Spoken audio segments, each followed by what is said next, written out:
When Australia's dry season arrives, the survival challenge for saltwater crocodiles officially begins. As the largest reptiles on Earth, adult saltwater crocodiles can grow up to 7 meters long and weigh more than a ton. Combined with their terrifying bite force, very few animals in Australia's national parks would dare to challenge them. But surprisingly, even these powerful apex predators can still die a miserable death during the dry season. If they fail to return to deep water in time, severe dehydration can leave them trapped alive in drying mud pits. The 4.5-meter crocodile in front of us is desperately making its way toward deeper water. But before it can get there, it must first cross through the territory of rival crocodiles. Compared to slowly drying to death in cracked mud, it would rather risk the journey. After finally making it through the most dangerous area, the hungry crocodile enters a river channel connected to the ocean. Along the riverbanks are many of its usual prey animals, but today, none of them are its target, because the place it truly wants to reach lies even farther ahead. For saltwater crocodiles, the dry season may bring harsher survival challenges, but it also signals the arrival, the greatest feast of the year.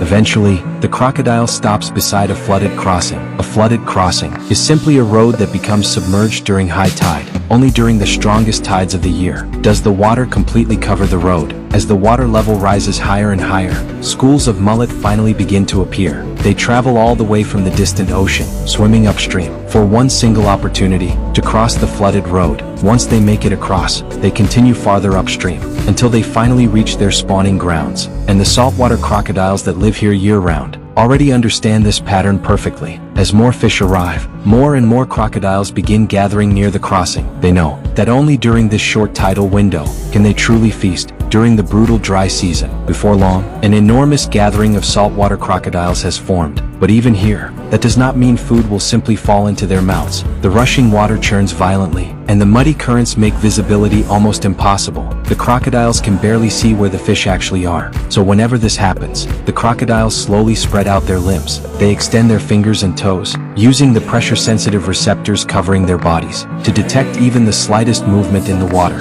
Guided by instinct, the crocodile in front of us attacks first. Suddenly, it snaps open its massive jaws and bites directly into the raging current. Every one of these crocodiles possesses unbelievably powerful jaws. During the short high-tide feeding window, they eat as much as possible, swallowing huge amounts of fish in rapid succession, because they know it will not last long. About an hour later, the tide slowly begins to fall, and the water level rapidly drops. Without enough depth to cross the flooded road, the mullet can no longer continue upstream, and with that, the crocodile's brief but frenzied feeding frenzy finally comes to an end.